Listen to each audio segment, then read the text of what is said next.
Secretary, that I will hook, line, and sinker agree with you. Yun ang point ko, di ba? That a representative of the Philippine government should not just sign. He should have noted there, surrender to, not applicable, etc. Because nga, ang titignan naman yung dokumento, hindi yung paliwanag.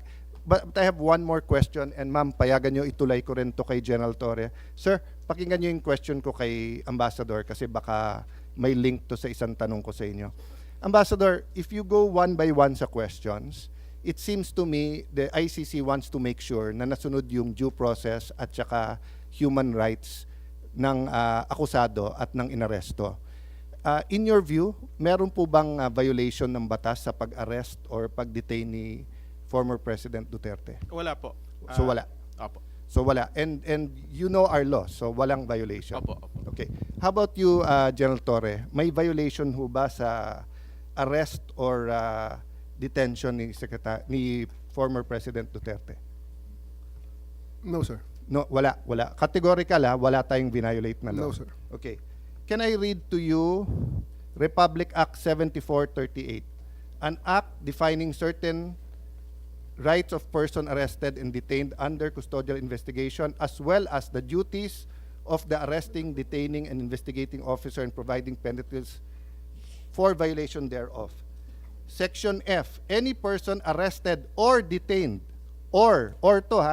arrested, detained, or under custodial investigation shall be allowed visits by or conference with any member of his immediate family or any medical doctor or priest, minister chosen by him or by any member of his immediate family or by his counsel. I saw the video, sir. President Duterte was asking for his own doctors. Ang sabi nyo, hindi, may dala kayong doctor na colonel. Tama po ba? That's one part, sir. Yes, so you did not allow him to bring in his own doctor. There's another video that will show that he has his doctors from the Cardinal Santos. Yes, sir. and he was saying kulang yon kasi ano pa sila, di ba? Yung iba pang doctors, pero hindi na pinayagan. There's videos from outside, yung ibang gamit, etc. Correct, sir? So, you can answer. Hindi to yes or no. So, to your point, did you allow all of his doctors in or no? Sir, we have substantial doctor. I think we have complied with 7438, sir. Okay, it doesn't say here substantial. We It have says complied with here, 7438, sir. no sir, ang sabi kasi dito, his choice, hindi nyo choice. Hindi nyo choice i-limit yung doctors niya. Ang sabi nyo substantial. So, I will clarify.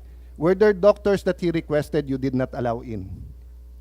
Yes I was or not no? aware of that, sir. Okay, you're not aware kung meron pinapasok o wala. Kung meron siyang ibang Okay. additional doctors, But sir. I saw the video wherein you're saying 2-star, ako na nagdedesisyon, I will not allow VP Sara in. Tama? Yes, sir. Okay. Hindi ba siya anak? Ang nakalagay dito, the person's immediate family shall include his or her spouse, fiancé, parent or child, brother, sister, grandparent, grandchild, uncle, aunt, nephew, niece, etc. Ang penalty nito ay 4 na taon ata na kulong. Penalty clause. Any arresting public officer, employee, or any investigator who fails to inform any person arrested, detained, or under custodial investigation of his right to remain silent and to have competent penalty of not less than 8 years. Ito, sa letter B, any person who obstructs or prevents any of his lawyers, any member of his family, or person arrested, detained, ayan, medical doctor or priest of his choice 4 years. So, sir, you prevented VP Sara from entering. At the outset, sir, maraming salamat sa pagbigay sa akin ng pagkakataon na ito para maklarify yan, sir, dahil nung first hearing natin, sir, ay palagay ko na-explain na lahat yan, sir, at nagkaroon ng napakaraming mga... Nung first hearing, sir, ang pinag-usapan kasi doon na lawyer, ako, upon looking at the Constitution, kaming mga senador, we cannot appear before the court, but we can practice. Pero ang presidente, vice president cannot practice. So, kasama na ako doon at yung ibang nagsabing abogada, pero nung nakita ko tong batas na to, nakalagay, pag anak, you cannot stop them from visiting.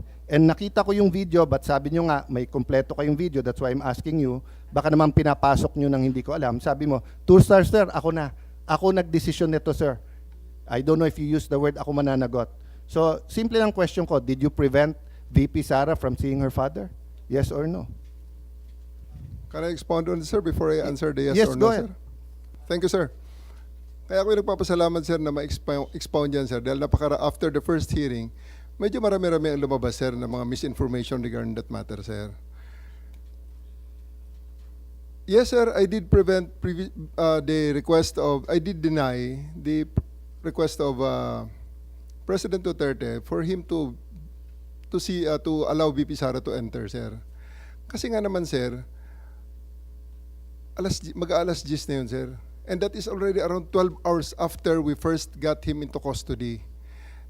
The VP has all the chances to be with the President earlier that day. We are expecting her. Actually, sir, mga alas 3 pa lang, may information na darating siya. And kung gusto talaga nilang pumasok, sir, pwede naman, sir, eh. Kasi Hinadlangan mo nga eh, di Ma'am, ba? sinundo, Parang ma'am, sa loob ng Sinabi Villamor. nga ninyo na hinarang, di ba? Yes, niyo, ma'am. Ito, kasi mama, gabi na, I matagal did. na. I did, ma'am, I did really prevent that from the VP. I told the President that she can visit her on the detention cell in Hague. Sabi ko kung gusto niya talaga. Pero Sabi kasi mo nga naman, makapasok, pero ma'am, sa kabilang sandali, ma'am. dako Let sinabi me- mo you prevented let her. me- Alin ba talaga? Let me clarify, ma'am, hindi pa ako tapos, ma'am, eh. May Hindi, gusto- iba-iba Okay, lang ah. yung sinasabi mo eh. Ma'am, patapusin niyo ako kung pwede. Kung pwede, ma'am. Okay lang. Kasi, ma'am, Madam Chair, meron tayong, I think the resource person is if you will allow me. ah, Sir, if you will allow me. Sir, yaw. Okay, sir. Kaya nga, but please. eto, sir, ah. After all was being said and done, yung sasakyan ni Hanilet, sir, and 5 other vehicles, nakapasok at sinundo sila, sir. Ang eroplano nasa bukas pang pintuan, sir. So, yan, sir, ang isang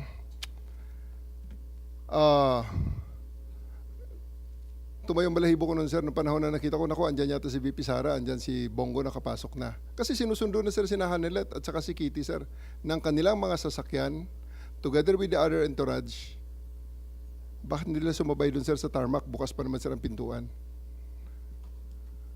Alam mo, Madam Chair, Sir, Nick, Sir. you That's a new ibig mong information, sabihin sir. kung pwede pumasok yung si Ma'am Hanilit at saka si Kitty, gusto mo ring sabay-sabay na sila. Sir, ganito. Hindi ko dinideny na pinrevent ko si VP Sara na pumasok based on the request of the former president.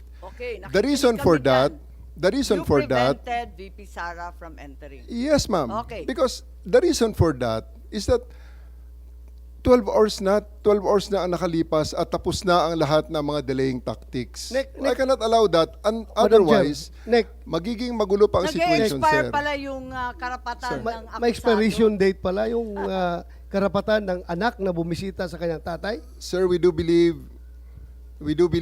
ako, sir, personally, that's my call at that time because I'm operating on the premise ng So it's aking your mission. call. So it's your call to Yes, violate sir. the law. Yes, It's your call to violate the law. Dahil nakalagay sa batas, binasa ni Senator Alan Cayetano na bawal na pigilan yung anak na bumisita. So it's your call to violate the law.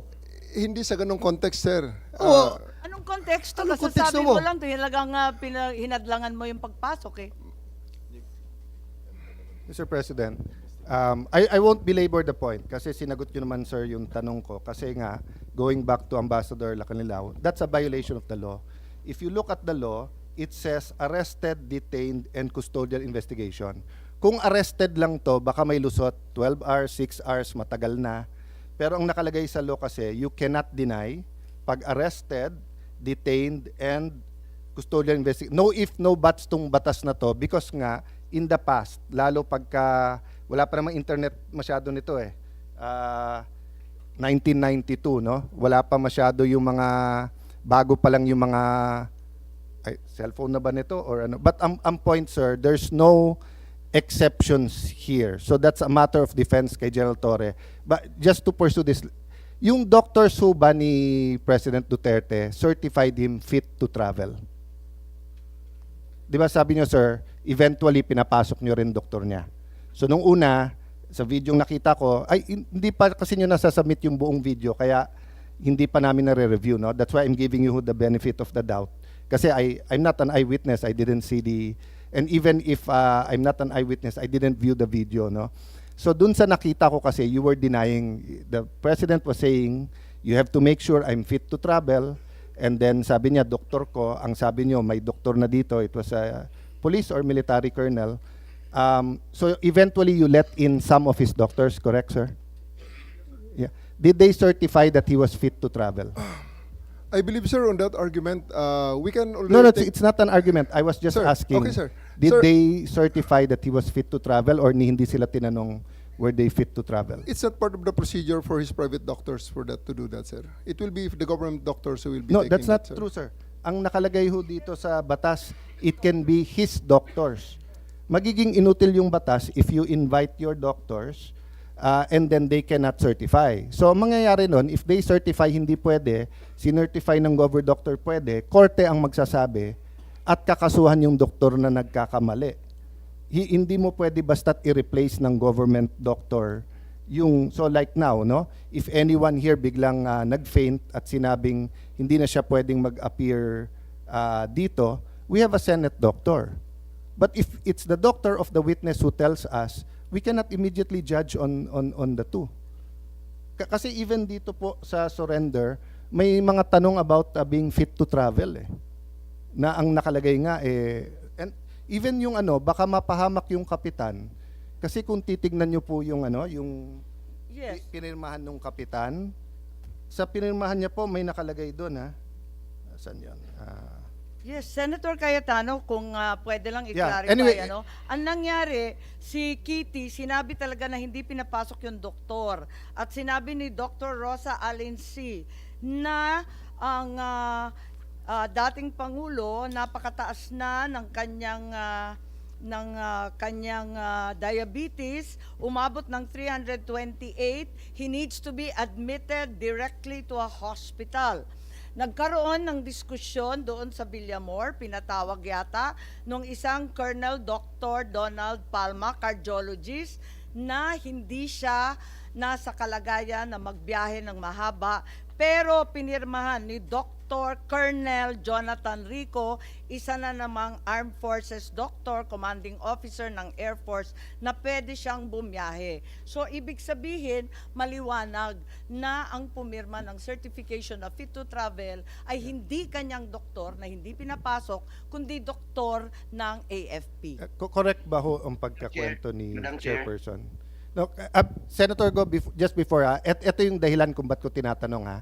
Sabi nga ni SOJ, sub judice, meron na request, may petition for writ of habeas corpus. Ang aking concern ngayon, kasi ang bata, ang ginagaya, hindi yung salita natin, yung gawa. And I think ganun din sa batang pulis, batang militar, batang tanod, batang NBI. They're watching now. So what if someone was arrested in Tawi-Tawi?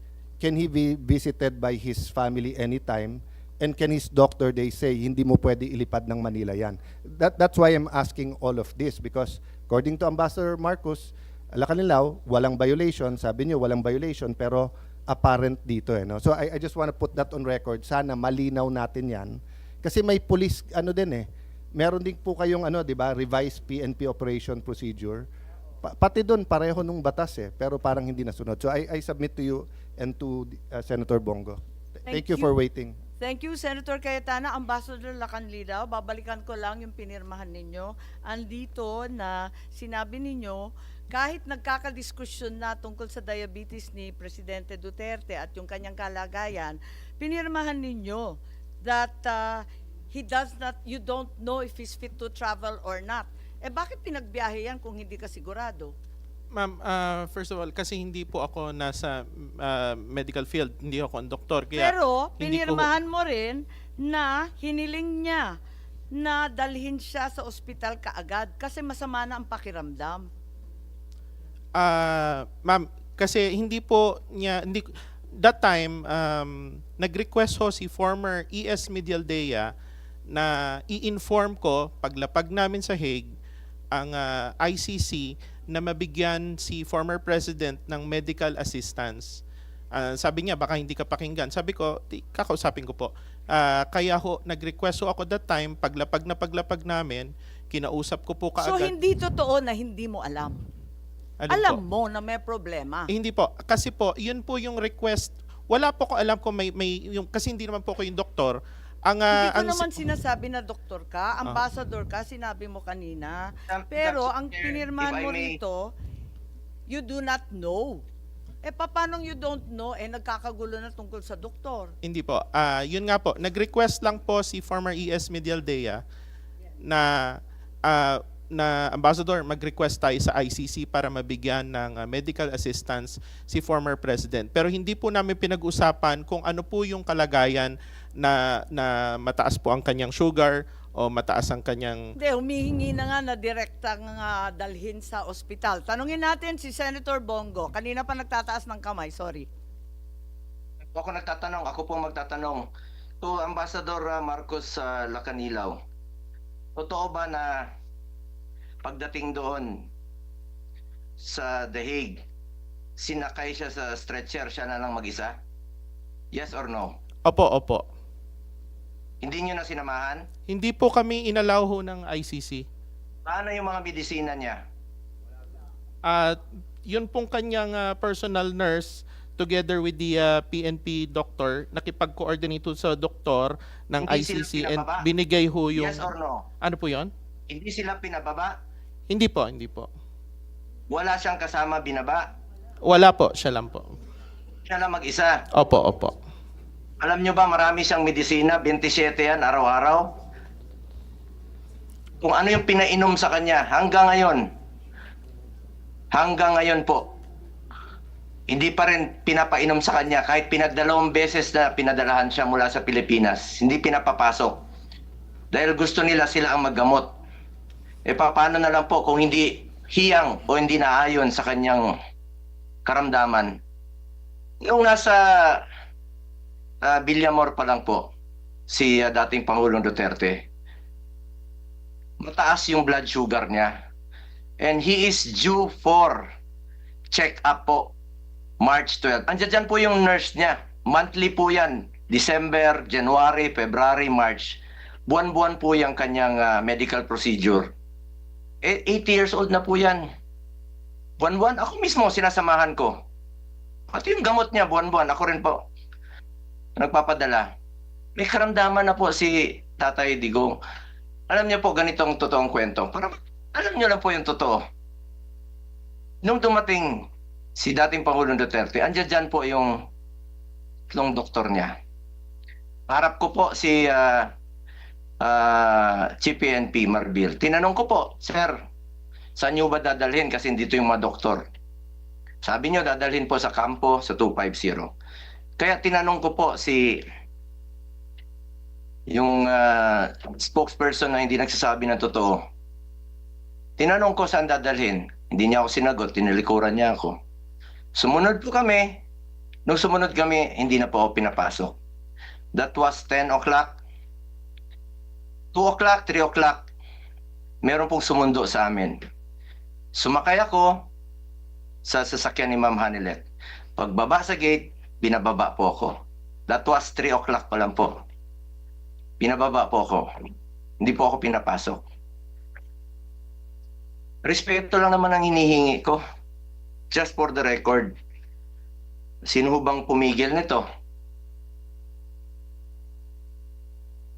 Bakit kaya hindi kami pinapasok? Kaya hindi po ako nagtataka kung hindi po pinapasok si VP Sara nung gabi. Paano papasok? Sarado na yung gate. As in, sarado. Lahat po ng gate sa kampo, sarado na po. Nung sinubukan ko pong pumasok, nagpaalam po kami. Pinababa po ako. Kahit nakasakay na po ako sa sasakyan. Nakiusap na lang po ako papasukin yung mga doktor. Yung 3 doktor po. It took you about 3 hours, 4 hours pa po. After his arrival, bago pinapasok yung doktor. Yung oxygen niya nandoon, yung ambulansya po nandoon. Inantay muna about 3 to 4 hours. or even 5 hours bago pinapasok po yung ambulansya, pati yung doktor niya. Doon pa po nalaman na mataas 300 plus po ang kanyang blood sugar.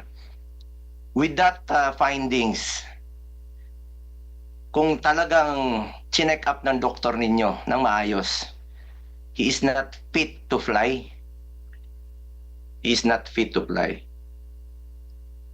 Due for check-up na po siya and admission po, March 12. You may check with his hospital sa Cardinal Santos. Naka-reserve na po yun. A week before pa po. Hindi naman magsisinungaling yung hospital. Yun na po. Yung gusto lang natin malaman dito, yung katotohanan lamang po. The truth. The truth. General? Kung ano lang po yung totoo. Salamat po. General, tama ba yung sinasabi ni Senator Bongo na 3 oras nang nag-iintay yung sariling doktor ni dating Pangulo at hindi pinapapasok ng pagkahaba-habang panahon samantalang may sakit yung kanyang pasyente? There was a doctor from Cardinal Santos, ma'am, babae. At nag-request pa nga yun nung... 3 oras bang na, nag-intay? nag-request pa ng... Diyan na ba si Day? na magpapasok ng ECG, ma'am. Pero 3 oras nag-intay? 3 to 4 hours po bago pinapasok ang doktor at yung ambulansya. Ginawa nga pong installment yung pagpapasok ninyo. Una, papasukin muna yung isang doktor. Pinapasok na naman yung isang doktor. Finally po, kailangan pumasok yung ambulansya, yung ECG mismo, pati yung oxygen. Anuhin mo naman yung doktor, wala yung ambulansya, wala yung ECG, wala yung oxygen. Tingnan niyo po yung records niyo, ano oras nakapasok. 10 a.m. yung arrival, kapasok yung doktor, mga alas 2 na po, siguro alas 3. It took 4 hours. Pakiusap ko lang po yung katotohanan lamang po. Huwag na tayong magpaligoy-ligoy dito, huwag na natin iikot pa. The truth lang po. Maraming salamat, Senator Go. At nakita ko yung mga retrato ni Presidente Duterte, nakahiga, natutulog sa isang maliit na upuan, may oxygen cannula. Talagang sintomas yun pag nahihilo na sa diabetes. Hindi ba kayo natauhan doon sa sitwasyon niya, sa kalagayan niya? Di pa kayo nag-alala na yung inaaresto ninyo talagang masama ang kalagayan, maluba ang karamdaman?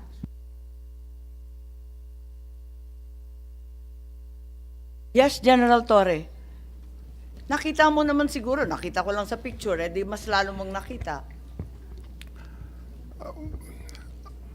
Regarding the medical condition of the former president, sa tingin ko naman, ma'am, supisyente ang mga doktor na nandun, and I defer to their expertise. Pero hindi niya doktor. Ayon sa batas, andun, siya ma'am, ang may picture. pipili ng doktor. Ma'am, may picture tayo rito na may doktor siyang sarili galing sa sa Cardinal Santos. Babae po yun, nakaputing t-shirt. At siya po ay doktor ni PRRD. Ang sa akin lang dito, ma'am, is that I take comfort on the fact that we have a benefit of 2020 hindsight, ma'am. Bago maglanding aeroplano ni President Duterte, he himself was the one who made a video, pinadala niya sa anak niya, pinost ni Kitty, sinasabi niya okay siya. So I think all the discussions now about his medical condition, parang siya na mismo nagsabi, ma'am, na okay siya bago maglanding sa Hague. At ibinigay niya kay Kitty yon, pinost sa internet yon, and everyone saw it.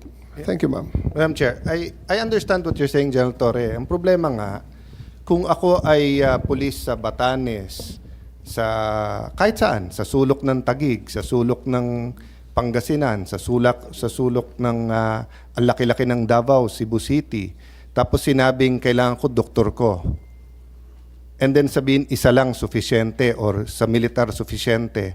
Paano kung may nangyari sa kanila? That's why the law is clear. The law is clear. Doctors, priest, choice nung inaaresto or dinidetain, and then ganun din pag family members. No ifs, no buts. Di ba?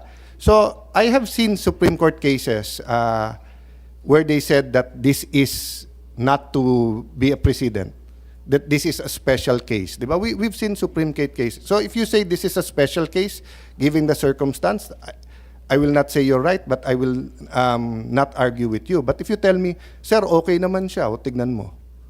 So paano nga kung, kasi the law is clear eh. Hindi naman ikaw magsasabing sufficiente, hindi. But you're supposed to allow all of his doctors in right away, and you're supposed to allow his family members there and not deny them. So yun lang yung point that I want to make. Especially kung si Ambassador Lacanilao also is certifying to the ICC. I'm not sure but tingin ko, kaya hindi kinuha kagad si President Duterte na hindi mo pa napirmahan lahat. Because ayaw nilang kunin tapos hindi fit to travel, pag na-stroke yun o may nangyari sa kanya, human rights institution yun, sila pagbibintangan.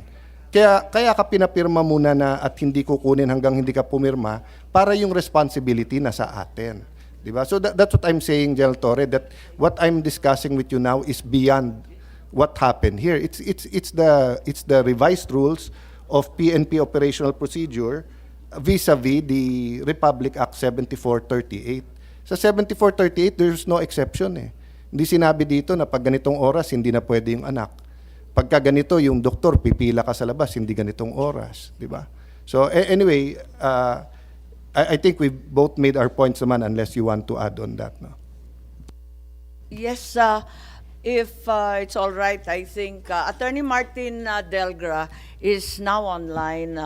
Committee Secretary, if you'll administer the oath, please.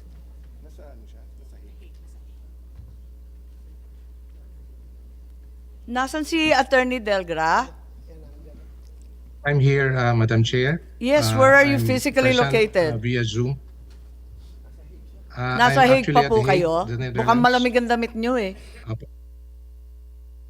Opo, so medyo, I'm not used to this kind of weather po. Sige, yes, Secretary, Malamig. please. Yeah.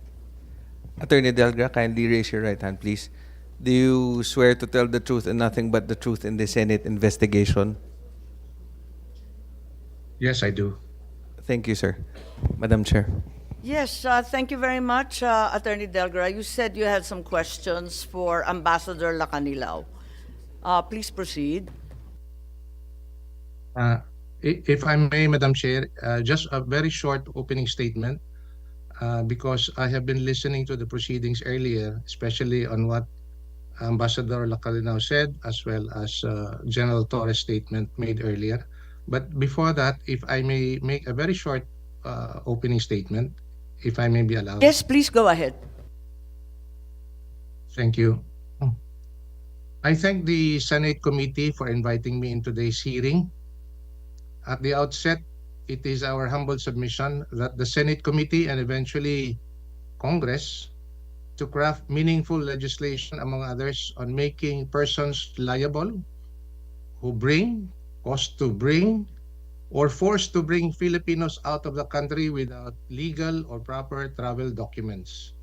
We understand that under current legislation, I may not be properly informed, but it is only the person who travel or attempt to travel illegally abroad who is personally liable. In the case of the former President Rodrigo Roa Duterte, he has vehemently objected his transport to The Hague, the Netherlands. When General Torre and his PNP personnel were finally able to surround and secure the person of the former president and eventually into the plane and to The Hague, he loudly objected, and I quote, "You have to kill me to bring me to The Hague." He said that at least twice. That said, the former president, he has consistently said that he will face any case that may be filed against him in the Philippines in relation to his administration campaign against illegal drugs. Another point that I would like to state here for the record for the Senate committee to consider is to review the consistent government policy to assist any Filipino harassed, arrested, detained, or even convicted abroad for whatever cases filed against them, extending in any legal assistance, including the repatriation of its citizen to the Philippines. Very recently, three Filipinos were detained in China, but were assisted by the Philippine government through this administration. And I think 2 or 3 days ago, 15 Filipinos whose cases were dismissed in Qatar, crediting this administration's assistance to our kababayan. what is upsetting and mind-boggling to me is that we have an elderly Filipino citizen, an 80-year-old Filipino, who was arrested and detained in the Philippines, allegedly by virtue of a foreign, not a local warrant, and forcibly brought out of the country to be brought to trial in a foreign court. And that is my opening statement, Your Honor. Thank And you. that's You had a precisely question? why what the government, Ambassador Lacanilao is saying is utterly untrue, as well as what General Torre have said earlier about the doctor. Ano po ang nangyari sa pakiwari ninyo? Kasi sinasabi ninyo hindi totoo yung sinabi ni Ambassador Lacanilao at ni General Torre. Ano ba talaga ang nangyari? Just to give context, Madam Chair, in the same way that Senator Bongo was not allowed entry when we arrived at the NAIA 3 terminal and to talk to the former president, but he was eventually brought to Villamor, we were able to follow the former president to Villamor. Apparently, the guards at Villamor were not able to see who else were in the convoy, so we were able to get in. Unfortunately for Senator Bongo and the rest, including some lawyers, they were not able to get in, despite their request that they be able to see the president. That said, I was there all throughout the day until the time he left in the evening. And Ambassador Lacanilao was there as well inside the Villamor Air Base. So as to the question number 8 of that information on the surrender and transfer of the detained person referring to the former president, hindi naman po masabi. Let's take away the certification mentioned by the DOJ because he has personal knowledge of the fact that the former president was never transferred or brought to a national competent judicial authority in the Philippines. So he knows it for a fact. He does not have to wait for a DOJ certification to answer the question asked of him by an ICC representative. Tama naman. In the matter of Ambassador Lacanilao, gusto niyong sagutin? Kasi nandun ka mula pa sa eroplano hanggang sa The Hague, 2 days after pa. Pwede niyong sagutin yung tinatanong ni Ambassador Delgra. Alam mo naman hindi mo kailangan ng certification, di ka naman kinakailangan mag-antay pa Nung tinurn over ko po, yung certification, may communication na po kami. Yung certification, yun nga lang ho, nagkakaroon ho ng delay na ma-receive ko. Certification ang pinag-uusapan mo. Opo, Yung opo. pinirmahan mo, Competent National Judicial Authority. Hindi nga dinala sa husgadong Pilipino Alam mo naman yun Kasama ka all along Oversee nga ang ginagawa mo. Di alam mo lahat. Madam Chair, may Yes, I follow up with that? Senator Bato. Follow up on that question. Ito, very clear yung sagot mo dito Do not know. Hindi mo alam na hindi siya dinala sa judicial authority. Yun hong certification ho ng DOJ ang ano ho dyan. Si ka-insist nung certification ng DOJ, ang tinatanong dito, competent judicial authority. Korte. Korte ang ibig sabihin nito. So alam mo ba na dinala sa korte o hindi? RTC Pasay or RTC Parañaque? Hindi ko po alam. Hindi mo alam? Hindi mo alam? Kasi yung magkasama tinatanong kayo, Hindi, di ba? nandun ka, di ba? Sabi mo, ikaw nag-converse ang ano ko nga po diyan yung certification niya. Ngayon yung kung Wala naman to regarding kinalaman sa certification. Dinala ba sa husgado o hindi? Hindi ko Yes po or alam. no? Hindi Hindi ko mo po alam? Kasama ka the whole time hanggang sa Hague. Nandun ka sa... Oy, magsabi ka ng Opo, totoo. opo. We're all under oath here. Yes, madam. So alam mo kung dinala Alam siya mo, o hindi? hindi mo alam. Hindi ko po alam kasi hindi Paano naman ho hindi ako mo alam? Binantayan mo mula nung dumating mula sa Hong Kong, sa airport, dinala sa Villamor, dinala sa The Hague. Kasama ko all throughout. Opo. Pag sinabi mong di mo alam, you are lying. You are lying. And nandun ka all the time Hindi mo alam na dinala siya sa korte? Hindi mo alam? Hindi ko po alam, Mr. Senator. May I clarify? This I think we should ask Attorney Delgra. What do you think of the answer given that he was not aware of any information regarding the competent National Judicial Authority that he signed on to? Pwede bang mangyari yon, Attorney Delgra? I join the observation of Senator Bato that the Ambassador Lacanilao is lying.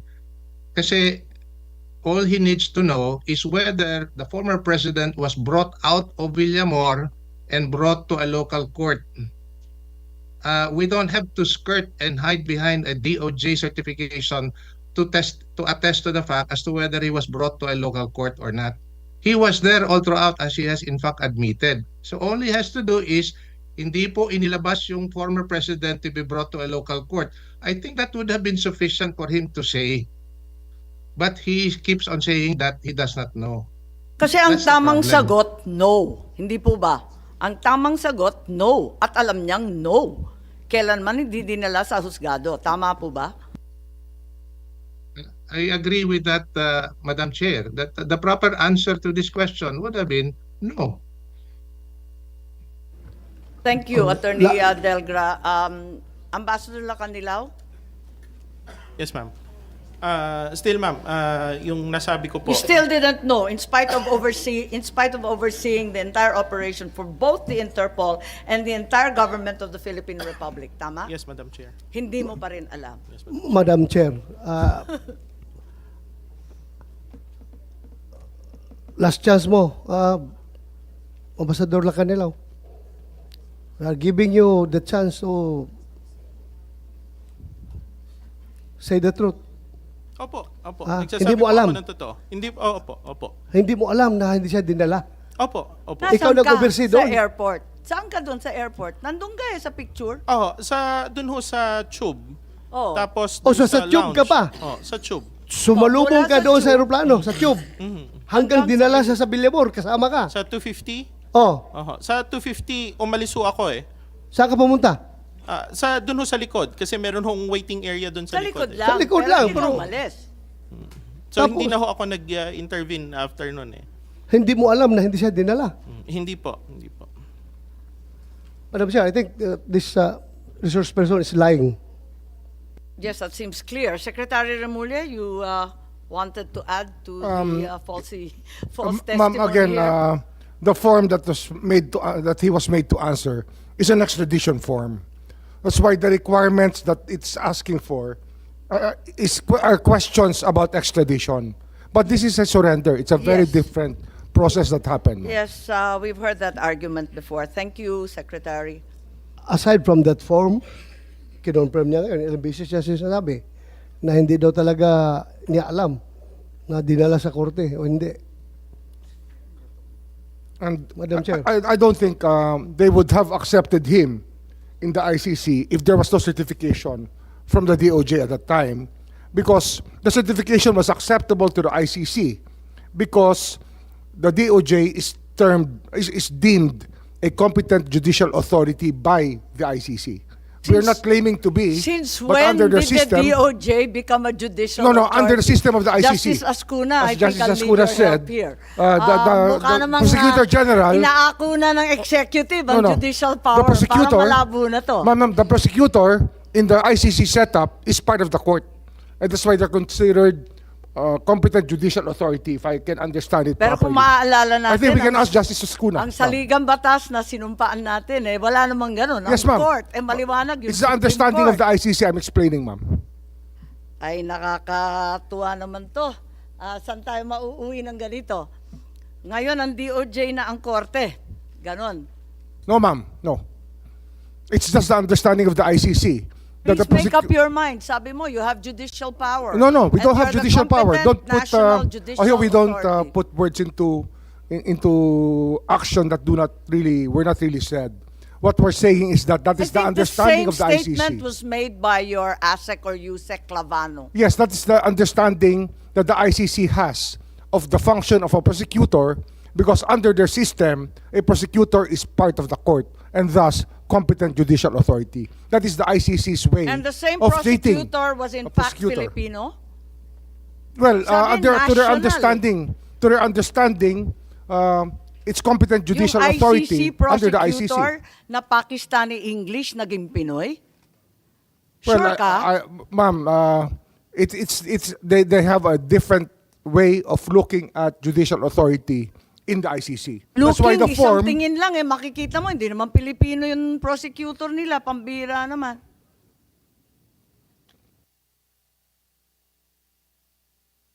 Madam Chair, I just would like to advise Ambassador Lacanilao that, alam mo, kami dito, hindi kami nagsasite in contempt porque ayaw namin yung sagot mo.